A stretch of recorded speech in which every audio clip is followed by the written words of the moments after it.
If you would like to earn CPE credit for listening to the show, visit earmarkcpe.com/FPA. Download the app, take a short quiz, and get your CPE certificate. Finally, if you enjoy listening to FP&A today, please go to your podcast platform of choice, click the subscribe button, and leave a rating and review of the show. And now, on to the show. From data rails, this is FP&A Today. Hello, and welcome to FP&A Today. I'm your host, Glenn Hopper. Today, we have the pleasure of hosting Geetha Ramachandran, a seasoned finance director with over 15 years of strategic expertise in financial planning and analysis. Geetha has worked with Fortune 500 companies like Cummins and General Electric and medium to large private equity-backed firms across various industries, including manufacturing, e-commerce, healthcare, and distribution. In her current role as director of FP&A at a PE-backed firm, Geetha oversees key financial functions, including FP&A, treasury, and analytics. Throughout her career, she has demonstrated a remarkable ability to drive profitability and performance through business partnering and collaboration with cross-functional teams. She is known for challenging the status quo, proactively identifying risks and opportunities, providing strategic recommendations, and leading high-performance finance teams. She has been recognized with numerous awards, including the Superstar Award and Commercial Excellence Support Award from General Electric, a nomination for the Most Valued Person Award from Cummins, and the President's Award from M&G Health within 6 months of joining the organization. Geetha holds a chartered accountant degree and a master's degree in finance. Beyond her professional accomplishments, she is a trained Indian classical music singer and enjoys spending time outdoors, hiking, biking, and traveling with her family. She lives with her family in New Jersey. Geetha, welcome to the show. Thank you, Glenn. Thank you for having me on the show. Yeah, really looking forward to talking today. I gave the intro there, but maybe could you take us through your career journey and highlight some of the key milestones that have shaped your approach to finance and strategic planning? So I started my professional journey at PwC India as an auditor after completing the chartered accountancy degree in India. I was there for about a year and then quickly realized that finance is where my heart is. So that's what brought me to the US to pursue a master's degree in finance. And then after graduation, I joined a boutique firm as an equity research analyst. I would say this was a great starting point in my career because as you know, in equity research, we are looking at a company not only from a financial perspective, but also studying the company from a business perspective, regulatory perspective, capital structure, and then benchmarking the company against so many other companies and studying the whole industry. So this initial role as an equity research analyst helped my understanding of the business dynamics and how everything comes together. After staying 5 years in this role, I joined GE Healthcare, leading commercial finance in an FP&A role, and I was supporting multiple business segments. I stayed with GE for a couple of years and then joined Cummins, another Fortune 500 company, again leading multiple business segments in a commercial finance role across multiple LLCs. I would say between these two organizations, which are large and have a complex landscape, I had a great exposure to the operational intricacies because I worked very closely with operations. So at Cummins, there were 55 service branches throughout the region, which I was supporting. And similarly at GE, we had 31 pharmacies across the nation. And I used to work very closely with operations, Six Sigma, and all the other teams to solve actual business problems from an FP&A standpoint. Since my days at Cummins, I have been heading FP&A in medium to large sized organizations backed by PE firms.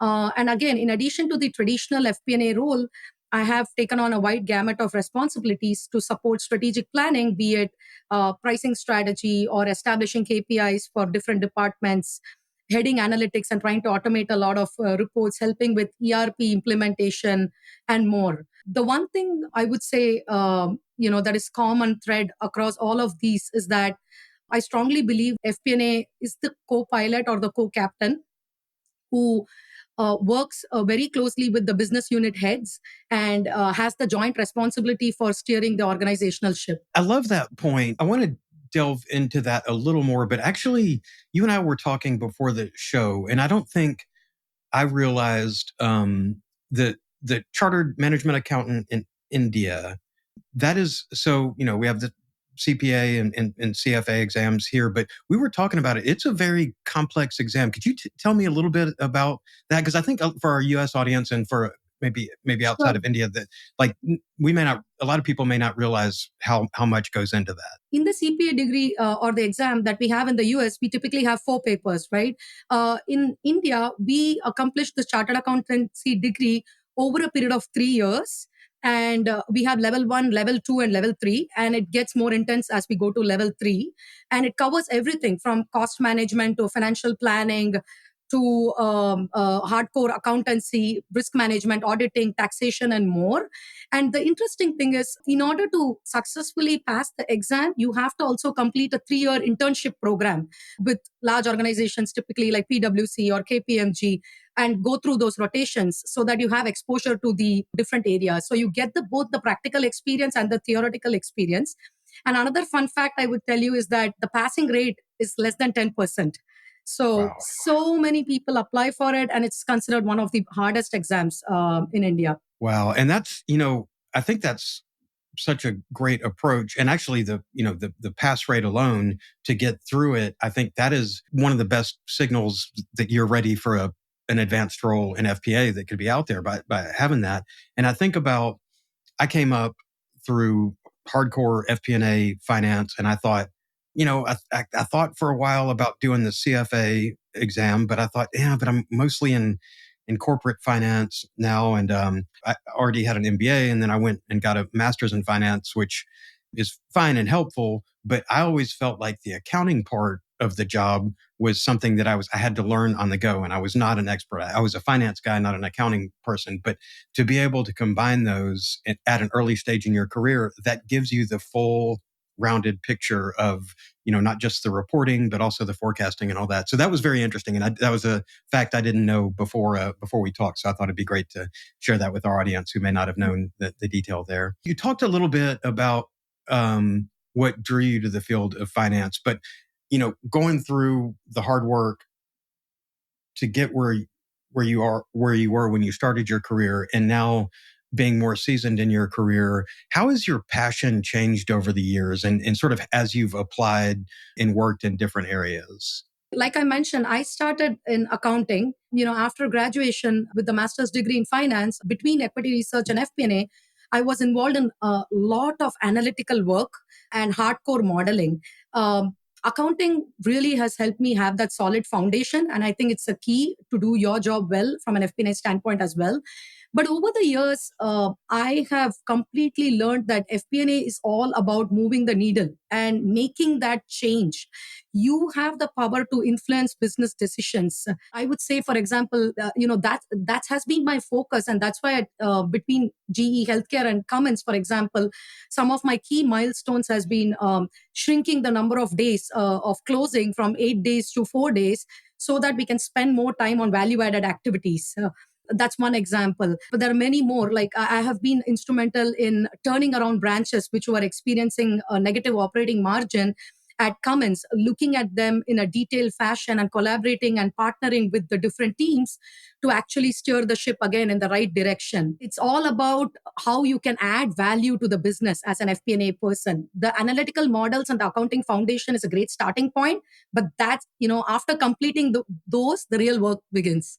I love the way you say that, because I always think, I've done fractional CFO work for a lot of years, and 9 times out of 10, when I come into a company, the first thing we have to do is clean up their chart of accounts, get that foundation right of the accounting, because you can't do, you have to have the accounting foundation before you can do good forecasting. You have to identify, you have to be sure you're measuring appropriately and have everything in the right accounts. And then once you do that, Mm-hmm.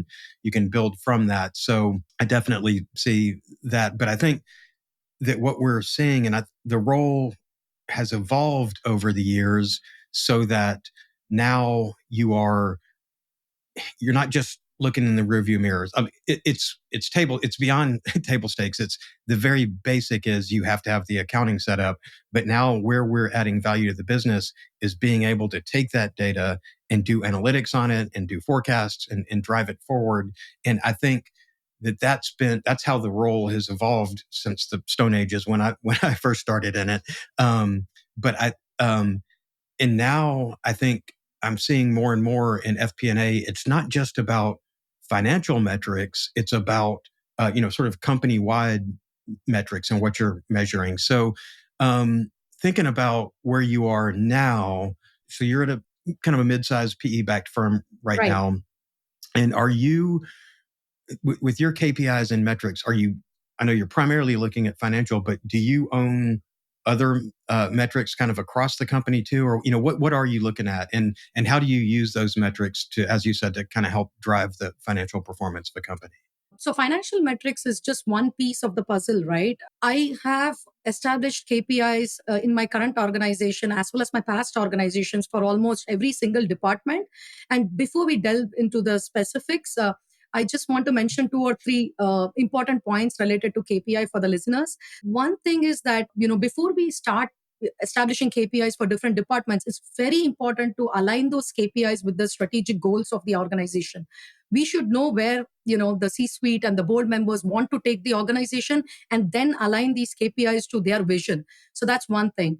The second thing I would say is that a lot of organizations like to have a long list of KPIs, but my approach is slightly different. I like to be laser focused on, say, 3 to 5 problems that that particular department is facing, and help turn around and fix those problems, and understand the business drivers underlying those KPIs. So I prefer less to more when it comes to KPIs.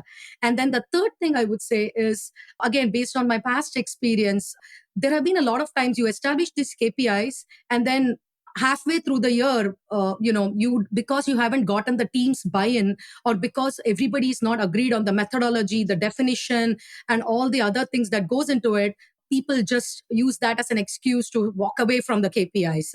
So it's very important to get the buy-in of the different stakeholders, and emphasize, re-emphasize, over communicate when it comes to establishing the KPIs. And now getting into specific examples. So, for example, in my current organization, we are an omni-channel e-commerce company, which has both manufacturing and distribution aspects. So right now we are trying to improve our warehouse efficiency. And some of the KPIs that I've established for the warehouses that we have across the state is measuring them on average pick and pack time. How much is the warehouse utilization? How are you fulfilling the orders, both in terms of accuracy as well as the time you take? Obviously, the inventory turnover, stock out rates. So that's one area. We have the product design team, and we have more than 15,000 SKUs. And we have also been introducing a lot of new SKUs. So the big question for us as an organization is, are these SKUs meeting the minimum sales threshold within a year? How are we doing on new SKUs versus existing SKUs? What is the market acceptance rate?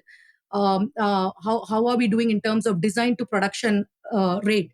And so on. Being in the e-commerce business as one of the channels, we also focus on customer metrics like AOV, LTV, CAC, ROAS, because we spend a lot on promotions. So these are different metrics, and again, we focus on 3 to 5 metrics for each department, and then track them, measure them, and more importantly, try to move that needle on the KPI so that they help the financial metrics ultimately. And we are not just reflecting backwards, but being proactive. I love your approach to that, because I think, a few years ago when businesses started to really get a handle on some of this data, and then dashboarding became a lot easier, whether it's Tableau or Power BI or whatever tool you're using for the dashboarding. Just because you can put it in a dashboard doesn't mean you should. But I think people got just kind of blown away with how cool these dashboards were, and you could build them straight in your ERP. You could use other software to do it. So then it becomes like when you're driving down the interstate and you see billboards, you just see so much information that you're not taking it in. Exactly. But by getting to those 3 to 5, if you identify the ones that are not just these are our numbers we're reporting, but this is also a lever we can pull to actually impact something in the business. Other nice to have stuff, like I'm not saying don't track it, but if you're walking into your management meeting with 90-page deck of metrics, people tune out after a while. But if you've got your key metrics that you're focused on, that can tell people, here's where you act, and this is the impact it's going to have, because you have the historical data to show, Yep. look, if we reduce our SKUs for these non-performing ones, we're going to be able to reduce our inventory costs. You can see a tangible result from it. So that's great advice and well stated. You also talked about reducing close time, and that's another thing that I always saw in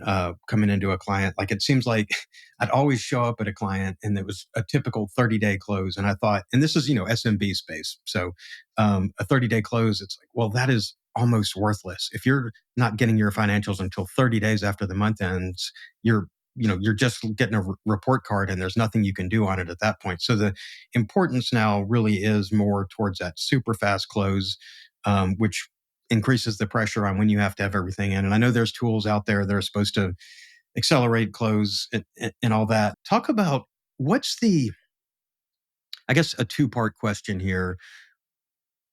What do you see as the tangible benefit, the impact of going from 8 days to 4 days in a close, and then trying to get people that much more efficient?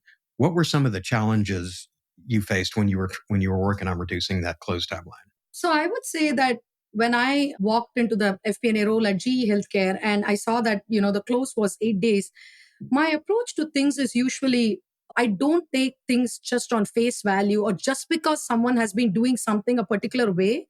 I would first learn how they have done it, but it doesn't mean I have to do things the same way. So just because GE has been doing it as an 8-day close for maybe months or years doesn't mean we take it, just the same way. So I brought a, fresh set of eyes to look at the way we were doing close and realized that there's a lot of opportunity to simplify this process, streamline, automate, and even eliminate some of these processes. When I also went deeper, I realized that we don't have to wait till day zero and day one to start working on the close process. A lot of these can be front loaded and then we can true up at the end of the quarter. So, those are some of the areas like reclass entries, standard journal entries. Those are some of the things which I worked on with the team to shrink the days. But I think the biggest win was not these. We had so many different systems at GE. So we had Cognos from a reporting standpoint, Hyperion from a global reporting standpoint, Citrix, and then SAP as the ledger. These systems were not talking to each other. So a big chunk of time was spent by the FP&A team just reconciling the numbers between the systems. And that took a good 2 to 3 days because they would invariably never tally.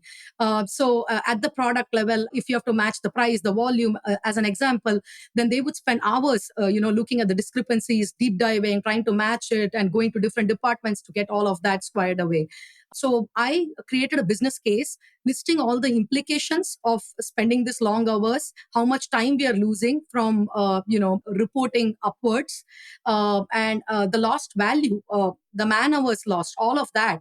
And after creating the business case, once it was approved, we kicked off this project with IT, with controllership, and involving other teams to see if there's opportunity to automate, the data between the systems and make them talk to each other so that we could spend more time on value-added post-close activities rather than just spending all our time on close. 8 days is a loss. You've lost almost like 1/3 of your month just closing the books. I kicked off the project, and then over a period of 8 months, after many iterations, we were able to successfully make the systems talk to each other with the help of IT and controllership teams. And that was a huge win. So this was recognized as a best business practice once that happened, because now we were finishing our close in 4 days. To answer your second question on how that helped, so two ways. One, internally, it helped our organization. Again, we are able to reflect quickly on how we have performed the past month, and then we are able to forecast, the next few months for the year, and again focus our attention on where the problem areas are for the business and add value. That's one. And second, from a corporate standpoint, they were very happy because obviously they take our reports and consolidate and take it to the next level, right? For earnings, from investors' standpoint and all of that. So it was a win-win for both of us, I would say. There's a theme here that you and I talked about before the show too. All the work that you had to do in order to shorten that close time, we deal with this a lot, especially when you're coming into a new situation, and whether it's a turnaround or just making the department better. There's work that needs to be done outside of finance, and it's work that we're not necessarily initially early in our career trained for. So working with IT and doing automations. But then when you were at Cummins, you had another challenge that's a little bit outside of the box of maybe what, when you're taking your finance and accounting courses in college, that you're not necessarily prepared for this, but you had to, when you came into Cummins, you worked on integrating 4 companies and restructuring the team. Walk me a little bit through that process, and if you'd done anything like that before, and kind of what were some of the challenges you had to overcome there? So interestingly, this was a very complex situation. Just to give some background for the audience, we were 4 different LLCs that merged together to form one large region. And each of these LLCs had 4 different business segments, and we were all in the same businesses and were acquired by Cummins to form the larger East region. And I had been promoted to lead the 4 FP&A teams across the 4 LLCs. The buzzword in the organization was standardization. As soon as we came together and the merger happened, the 2 main challenges that I faced in an FP&A leadership role was, one, strong resistance from the teams and pushback for the change.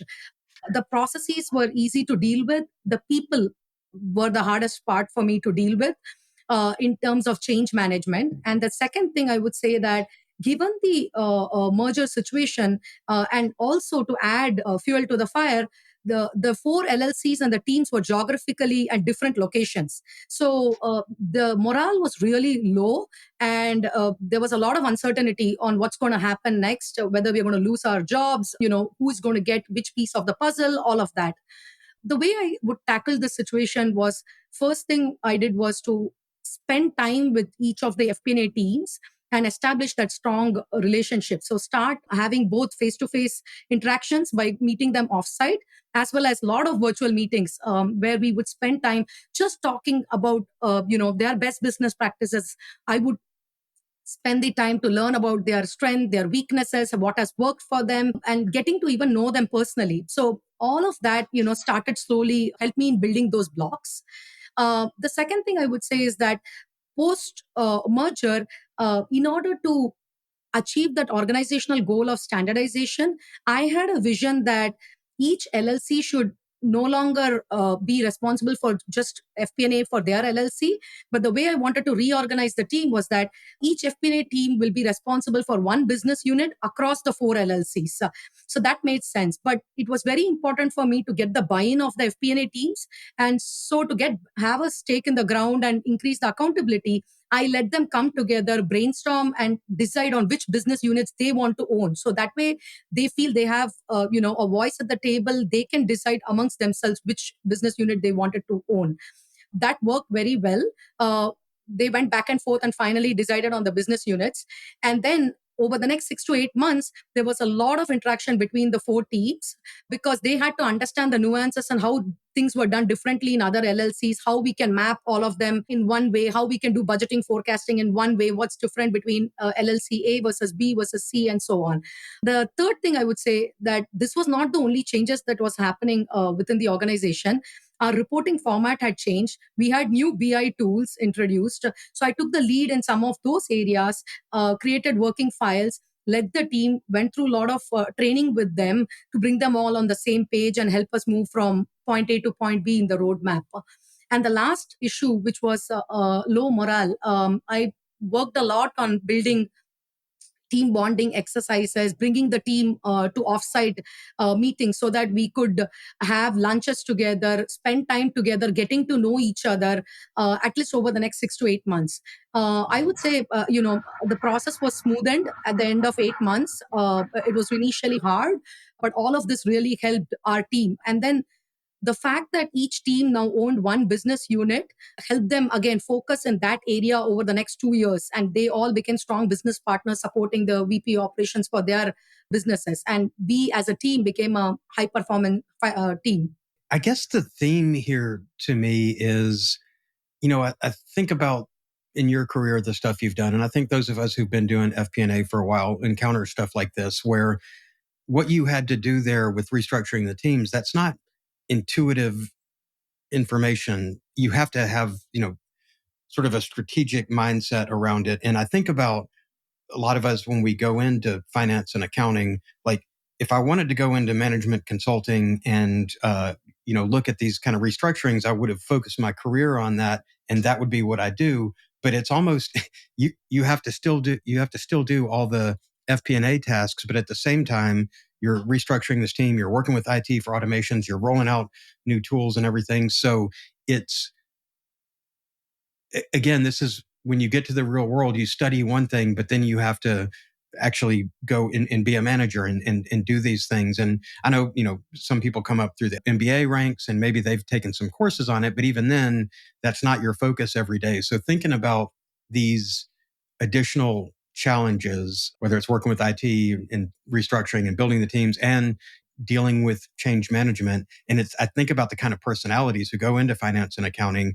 Normally, we're a lot more comfortable with getting into our spreadsheets, building models, making journal entries, all that kind of stuff, versus having to deal with change management and people that are oppositional to whatever plan you have in place and trying to get buy-in and everything. So I'm thinking particularly about our younger listeners who maybe haven't experienced something like this before. What kind of advice would you have to these early career managers? Maybe it's someone when they've just moved into their first management role, moved from being an individual contributor up to managing a team, and they're tasked with non-financial projects like this. What kind of advice would you have for them? That's an interesting question, Glenn. Yeah, I started somewhere as well, right? And I would say that the first thing is we have to be open to new challenges. Like you said, in finance, we love getting into the spreadsheets and working within our teams. We are very comfortable with that. But the moment we have to collaborate with different teams, then people start getting uncomfortable. So I would say have that growth mindset where you're willing to get out of your comfort zone and take on these challenges, because you never know what doors they will open. And secondly, I would say as you go up the hierarchy or the ladder, this is going to become the norm. So this is only setting the stage for that and prepare you for that. That's one. The second thing I would say is that being in finance, I like to take a calculated risk. So the way I would approach these projects is I would always seek mentorship. So I will always look for someone, in these kind of projects who's extremely experienced. He may not be a person directly involved in this particular activity or project, but someone in the organization with whom you can brainstorm ideas in a non-formal setting, or and then you can get constructive feedback. You can ask questions. So it's very important to seek that mentorship and feedback, because sometimes they empower you, they push you beyond your limits. So that has helped me. And the third thing I would say is business partnering and collaborating. So the moment you're comfortable with different teams, then it feels like a larger finance organization. You are comfortable sitting with the operations team, or say the Six Sigma team, as much as you're comfortable sitting and talking with finance folks. And the way I would say you can start off is start having lunches with people in the operations team, or set up time to understand what they do, how they do, what are their pain points. All of that has really helped me be comfortable across board, especially those initial days when I was learning to take up these non-finance projects. Yeah, and I think that's maybe one of the biggest benefits that's come out of the whole business partnering thing, because that's a recent idea of the business partnering, where the finance folks are actually embedded within the organization, and you can foster those relationships more, and you start to understand it. I think, again, finance used to be, we were kind of in this ivory tower of, we're just reporting the numbers. It doesn't matter what the widgets are. We're the bean counter or whatever. We'll report on anything. But when you are embedded with the business units, you start to understand their needs and their, what they desire, and then start to see kind of holistically how it all fits together to drive that financial performance. So, and the side benefit is you get those relationships. So when you are trying to restructure and do something like this, it's easier to get the buy-in from the other business units. FP&A Today is brought to you by DataRails, the world's #1 FP&A solution. DataRails is the artificial intelligence-powered financial planning and analysis platform built for Excel users. That's right, you can stay in Excel. But instead of facing hell for every budget, month-end close, or forecast, you can enjoy a paradise of data consolidation, advanced visualization, reporting, and AI capabilities. Plus, game-changing insights giving you instant answers and your story created in seconds. Find out why more than 1,000 finance teams use data rails to uncover their company's real story. Don't replace Excel, embrace Excel. Learn more at datarails.com. You've been manufacturing, e-commerce, healthcare, distribution, had a lot of different roles in those. And obviously each of those industries they have their own KPIs and metrics that are important to them. But would you say there's some commonality, regardless of which industry you're in, of what kind of things you're looking at in FP&A, or is it more about the differences just because the nature of the businesses are so different? Great question, Glenn. So this often comes up even during my interviews. I have worked across 4 industries. So it often comes up in interviews. What do you bring to this industry? Or how will you bring your skills from another industry? For the viewers, I would say that at the heart of it, FP&A is the same, no matter which industry. I don't care whether you're selling drugs or whether you're selling home goods. As long as I understand the business, the industry, the drivers, your pain points, and have that strategic thinking, the analytical skill set, I'm able to collaborate with the different teams, have that technical proficiency, all of that, you can help any organization. Having said that, if you look at it from a different lens, there are a lot of differences, I would say, when you go from one industry to another. Just to give examples from my own background, at GE Healthcare, they were heavily focused on R&D expenditure and I would say regulatory compliance, linking the financial outcomes to patient outcomes and satisfaction. At Cummins, on the other hand, being in distribution business, we were focused on logistics, customer satisfaction, benchmarking all these 55 branches against each other and looking for operational efficiencies. In an e-commerce business, like I mentioned, it's very focused around the customers, LTV, CAC. Retail is very fast moving. So these organizations have their nuances, and industries also have different things that we have to learn. But I would still say that there are skill set that is easily transferable from one industry to another. For someone looking to jump from one industry to another, where they can start off is learning about the different industries, networking with people on LinkedIn as well as offline, and asking them what keeps them going in that particular industry, what's exciting, what are the changes, what are the, who are the leaders and laggers in that industry. Understanding the landscape is the key. And then the remaining skill set, like I mentioned, communication skills, all of those go a long way, and will be helpful to be successful in any industry. And thinking of that, I mean, I know, you've been kind of in the fast growing e-commerce area to these other businesses.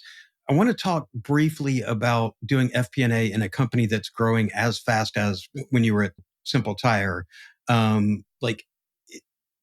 Being in the startup world, when you're at a successful startup and you're starting to see that hockey stick where you feel like you're constantly playing catch up, like that environment is a lot different than, say, you're in a more mature business that maybe is much later round of funding, or maybe they're PE backed at that point, where it's more about just squeezing out marginal efficiencies. But trying to do FP&A when you're on that super fast growth trajectory is it's like that old saying of building the airplane while you're flying. So maybe a little bit of insights into how it was when you were running FP&A there. To give you some background, this organization was growing really fast, and in 2 years they had doubled their sales, and we were forecasting they're going to quadruple their sales over the next couple of years, because during COVID time a lot of people were ordering everything online. So it really helped their e-commerce business take off. And with that growth that we were projecting, from my standpoint, it was very important to focus on the tools, the technology, and the talent necessary to support the scaling of the organization and the pace at which they were growing. And obviously everybody was focused on the top line, but there were a couple of areas where I wanted to focus. So I'll give you examples. In terms of technology, I created again business cases where management was asking a lot of questions. How can we expand into a new market? How can we introduce these new products because they are growing? But we didn't have the tools in place to support and give them those real-time data analysis.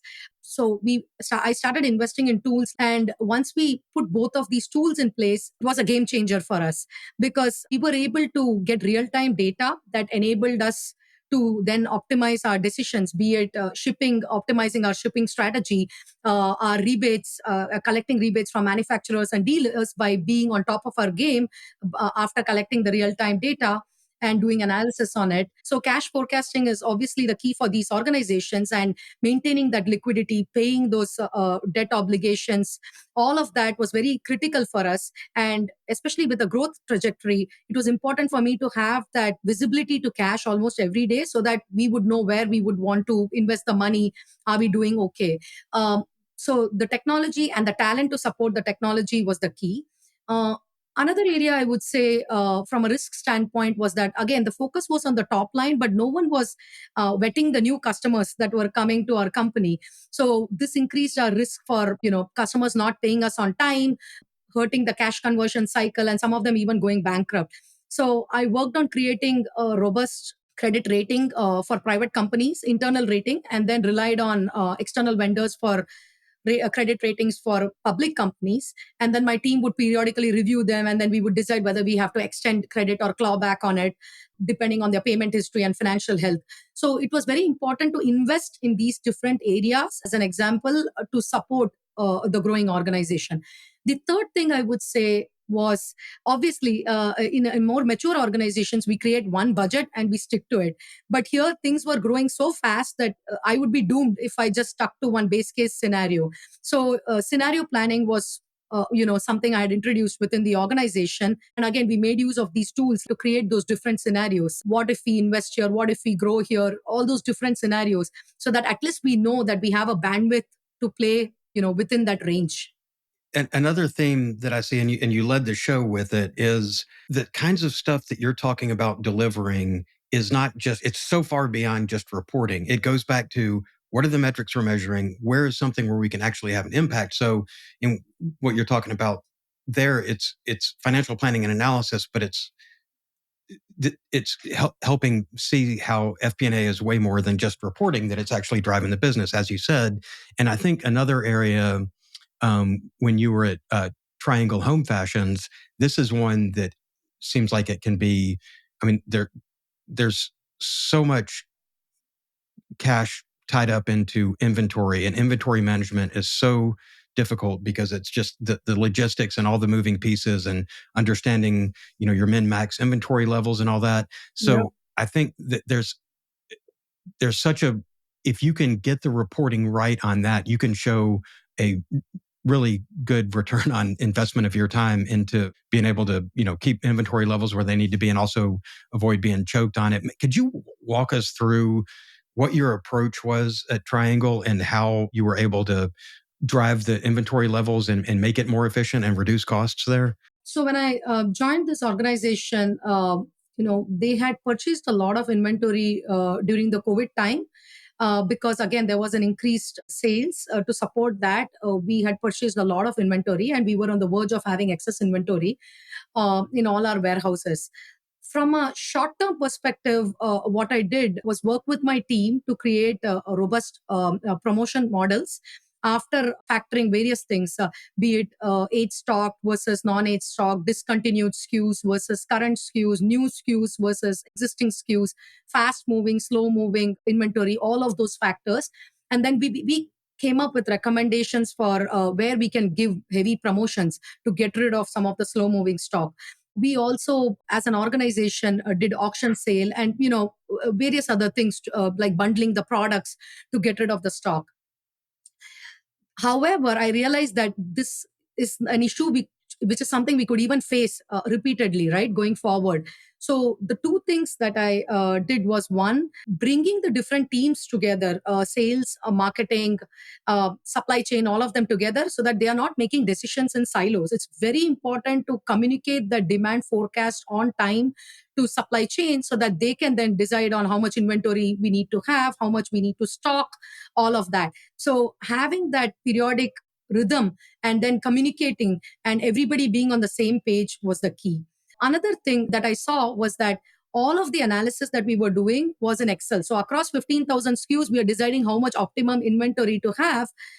Everything was in Excel. So that can only take you so far. So again, investing in technology is the key. So we invested in a tool almost a year ago, and we have seen the benefits of the tool since then. Data is available real time. We have not faced stock out issues or excess inventory issues as much as we used to face back in the day.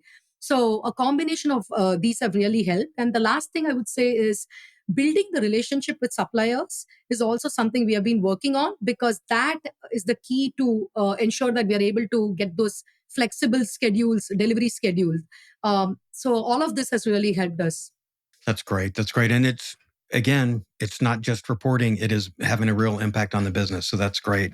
And because I really like your approach to FP&A and your diverse experience, I think I kind of want to just jump into a little bit on leadership and personal development, and pick your brain a little bit on what advice and guidance you might have for people starting out in FP&A. And so I'm thinking about, what are the critical skills that you believe are essential for success in finance and accounting? And I'm thinking lasering in on roles that involve strategic planning and organizational leadership.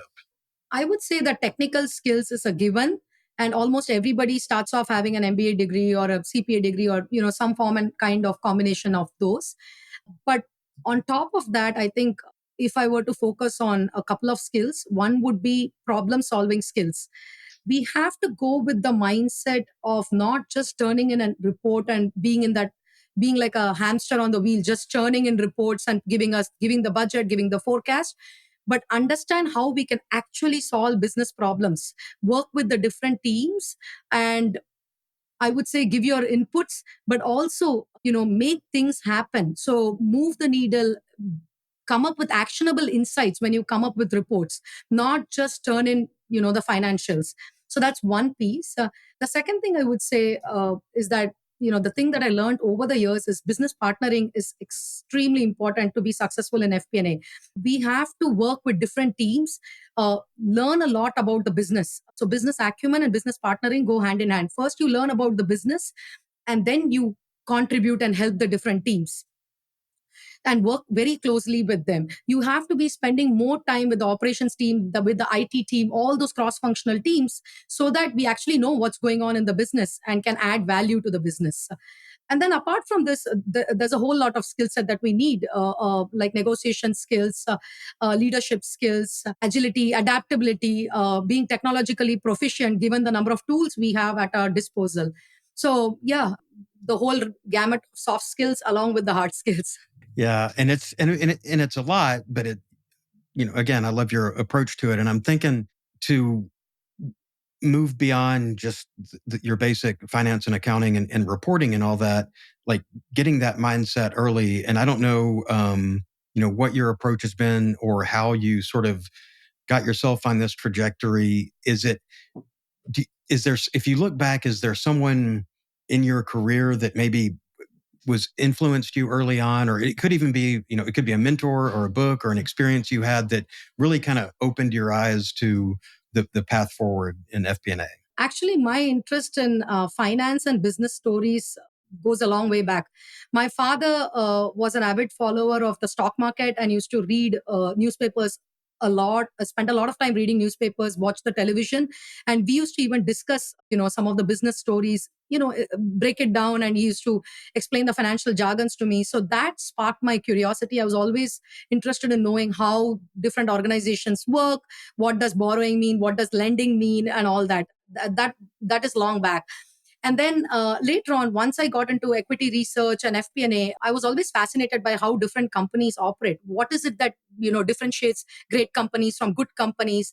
How do small companies grow? So that curiosity is very essential, and you need to have that fire in your belly to excel and actually help the organization by adding value. We all have that basic financial skills, but that's what it takes to be a successful FP&A professional, I would say. Gotcha. And I feel like we could go on forever, but I'm looking at our time here, and it has just flown by. But so I want to jump ahead a little bit here. I'm an AI geek, so normally I love to dive in on AI, but we'll save that for another episode. But I do wonder, because you are using so many technologies out there, and because I know you guys are in the early stages of researching how you might be able to incorporate AI. But if you're reading the tea leaves out there, what do you see as the biggest kind of opportunities and challenges for finance professionals and for the industry over, like, say, the next 5 to 10 years? And it could be, we know AI is going to be a disruptor. We don't know how there's other technologies out there. It could be the accounting shortage worldwide right now, that there's fewer accountants coming in. What do you kind of see the future of our profession looking like in the short term? AI has obviously been a major disruptor. And before AI, we had big data and tools like Power BI and Tableau that provided us great volume of data. Um, However, as finance professionals, uh, we have to spend a lot of time separating the weeds from the plants and then the plants from the flowers. From an AI standpoint, I would say that it's great. It's for finance teams where we are now seeing streamlined processes like order to cash or accounts payable. Everything can be automated end to end. At least, these are taken care of. Now we are seeing AI helping us, even in areas like pricing strategy, scenario planning, demand forecasting. So we are having more tools at our disposal, which is going to help all the FP&A teams and organizations become more efficient, more accurate when it comes to forecasting, and is helping them go up the value chain. So you again are focused more on the strategy, the planning, rather than being caught up with the day-to-day activities. So these are some of the wins, I would say. Looking at AI, I would say from challenge perspective, even though it's being talked about so much, not all medium to small firms have adopted them. So we're still in the research phase.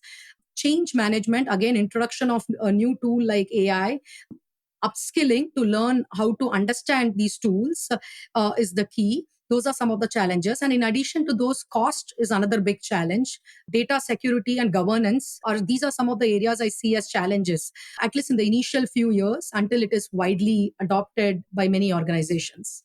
Yeah, great points. What I really am seeing is an SMB space. So I think, if you're an enterprise level company, you're going to have the resources. You've got a dev shop already. You're going to be building stuff. But I really think for SMBs, for the vast majority of businesses out there, we're kind of going to be at the mercy of waiting for the software providers to integrate it into what they're doing. We're not going to build out our own AI shop. And I think that that's driving a lot of the kind of fear of missing out that people have of, how are we going to do this? I don't know AI from IT. Yes. So it is going to be a challenge, but I do expect we're going to start seeing more and more generative AI sort of integrated into the software that we already use. And hopefully that makes it more accessible to a lot of businesses. We'd like to talk a few minutes about the personal side of things. And I know that you, outside of work, you're a trained Indian classical music singer.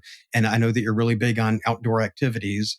And with the working, I can feel your pain with working in PE-backed companies. It's a very busy place to be. How do you find time to balance your hobbies and your work and be able to sort of, with everything you're doing, have that work-life balance? So Glenn, I not only have these hobbies, I'm also a working mother. So I divide my four quadrants of life as a work, my family, health, and then my hobbies and social life. And I think in the short term, anyone would be okay if this equilibrium is disturbed, because there are times we have to, give more to work or more to our health or family. But in the long run, I try to maintain that sanity so that I can achieve success in both professional and personal life. And what's ticked for me so far is the flexibility. I try to associate myself with organizations which are willing to offer flexibility, and that is more and more the case post COVID.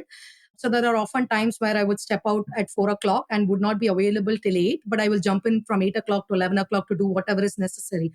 As long as you can give the core hours I don't think anybody cares. So the second thing I would say is that I've been fortunate to have really good bosses, and I've learned the hard way that you have to choose your boss and not your job. So I take a lot of time during the interviews to ask a lot of questions about the company culture, the management style, and also research offline before taking up the job offer. And will join an organization only if their values align with my thinking. And the third thing I would say is having an outcome oriented approach. So, both for my teams as well as while managing upwards, I strongly believe that it doesn't matter whether you're in Moon or Mars as long as you can deliver the results. And that's the same philosophy I have for my team. When I talk to my boss as well, I tell him that, no matter where I am, I will deliver, but I should not be counted for the hours I'm clocking. So, a combination of all of this, has really helped me, maintain that balance. And I'm still here in FP&A so far. Yeah, that's great. And I loved what you brought up about the quadrants. And, you're going to get a little out of balance at times, and that's understandable. If it's during budget season, it's going to be shifting towards work. If you have a big event in your family and in your children's lives, it's going to shift ideally to the family at that point. And I always think of it as a pendulum. You've got, and because I'm simple, I only have the the two ends of mine, but it's just here's work and here's your home life, and it's going to swing in either direction, but you're looking to have it towards the middle. And if it swings really far one way, you've got to make up for it by swinging the other way. And it's a constant balance, but it sounds like you've done a great job with it. So I do feel at times that I'm walking that tight rope without any net at the bottom. Yeah. It's time for our favorite question of the show, and that is, what is your favorite Excel function and why? It's hard to pinpoint one, but I love pivot tables. So especially given the volume of data we are dealing with, in order to quickly slice the data and zone in on the area that you want to focus, that's been my favorite. And of course, the functions, different functions of Excel with long formulas to get what you want to. But I mean, I don't know if this will be the trend going forward.